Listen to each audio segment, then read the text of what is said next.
This is St. Bonaventure Indian Mission and School. The name comes to represent a vital lifeline to the thousands of Navajo people in New Mexico. We're putting in 4,000 gallons to take it out to Blue Water Lake. People like Darlene Arviso are at the forefront of this battle to help Native Americans survive and thrive with dignity. Hi, my name is Darlene Arviso. I'm the water truck lady, and we're going out to Baca to deliver water in this snowy weather. In this place, access to clean water is the very first priority, as many Navajo families live in remote tribal areas without public utilities. There was a guarantee when the reservation was set up back in the very late 1800s, but there was no guarantee for water. The Navajo Nation is not able to provide that water. The federal government is not able to provide that water. And so St. Bonaventure has seen it as a necessity over the last 40 years to provide as much water as possible. Darlene Arviso is among those who carry and fulfill that mission's long-term commitment. It's just that I'm happy that I'm still working and delivering water to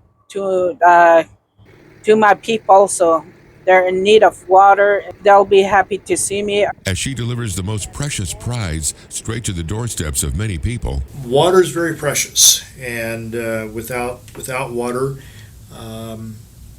many of these families could not survive. Water for families, their livestock, and other animals. Even when people do not come out to welcome her, Darlene carries on with her daily mission. A daily routine she repeated. It's been 16 years that I've been driving the water truck, delivering water. Road after road.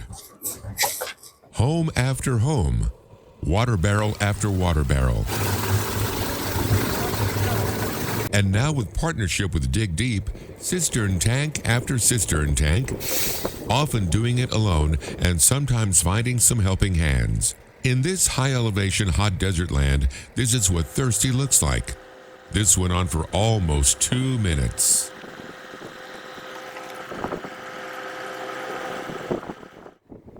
Darlene's heroic story has made local and national headlines beyond the Navajo Nation.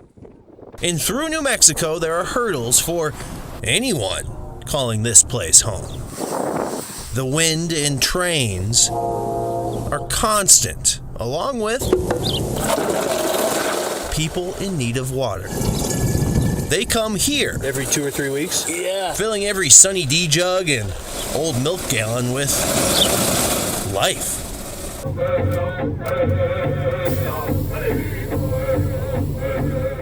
In these tribal lands, Darlene is not only a high-profile figure, but a family member, everyone's favorite. I'm everybody's sister, mom, grandma. Yeah, I'm related to everybody. So Her story has become a children's book.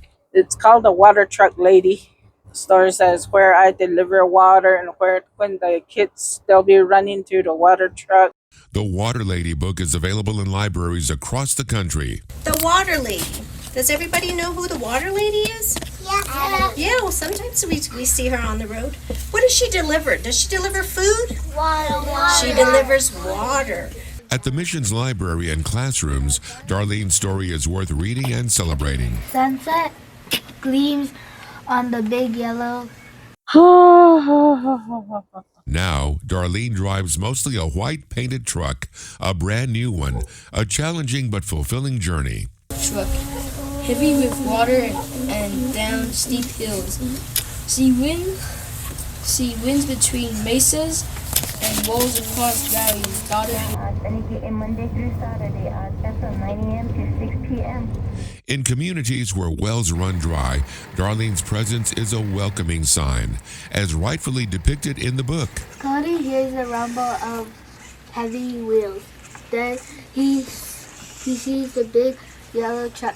The water lady, he cheers. The water lady is here. The Water Lady in Dry Lands. And people here are more than grateful. Without the mission's work, they could not probably live here. St. Bonaventure has been delivering water over 10 years, and still yet they're doing it. If it wasn't for St. Bonaventure, I wouldn't have water. In total, the mission hauls clean water to more than 250 homes per month, roughly over 10 homes daily.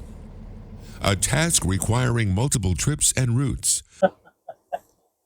I'm going that way. Unmarked, tough, and bumpy roads that only Darlene knows well. The roads on the reservation are primarily dirt. They're undeveloped and very bumpy. So it's a lot of wear and tear on the vehicles.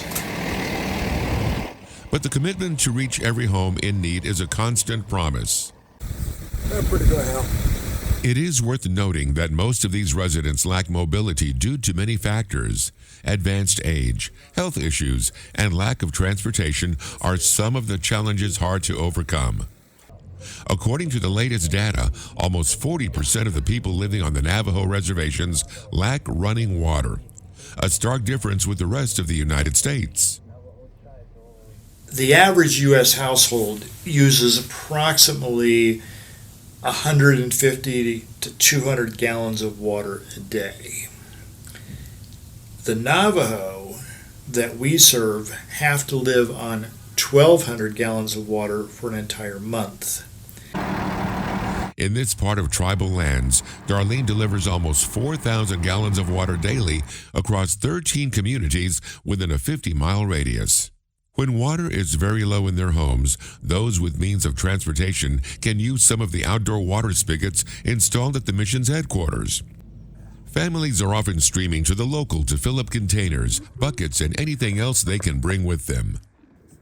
Pumping from the tank into the well. Chlorine. Here, every drop of water counts, particularly when the precious liquid comes from a 200-foot deep well. The Navajo Nation sits at a very high elevation, approximately over 7,000 feet. Thoreau is actually at about 7,500 feet right off of the Continental Divide. So it's very high desert. Water table is very, very deep, and it's been almost not impossible, but very, very difficult to locate where there might be underwater veins to drill a well. But St. Bonaventure Mission's collaboration with Dig Deep has made access to those pockets of water possible.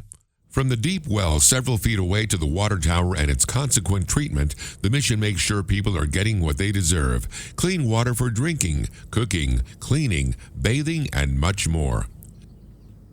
Waving at them for them to go by first. However, there are times when fulfilling this social contract is much harder. When St. Bonaventure's own wells are unable to meet demand or in maintenance, other innovative but expensive solutions kick in.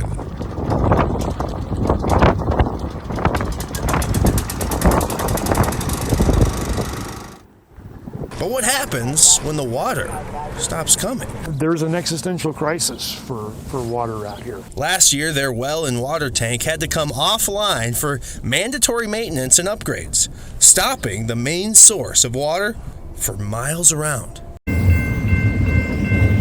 The water train, transporting the life-saving liquid by rail all the way from the U.S. East Coast to New Mexico. Nowadays, that precautionary measure is part of the routine. A few miles from the mission, railroad tanker cars full of drinking water are ready for any setback.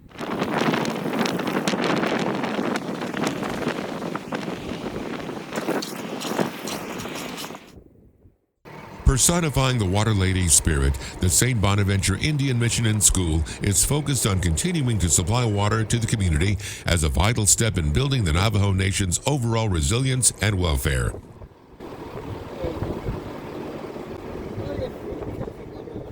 St. Bonaventure Indian Mission and School, a source of water for the Eastern Navajo community and a beacon of hope.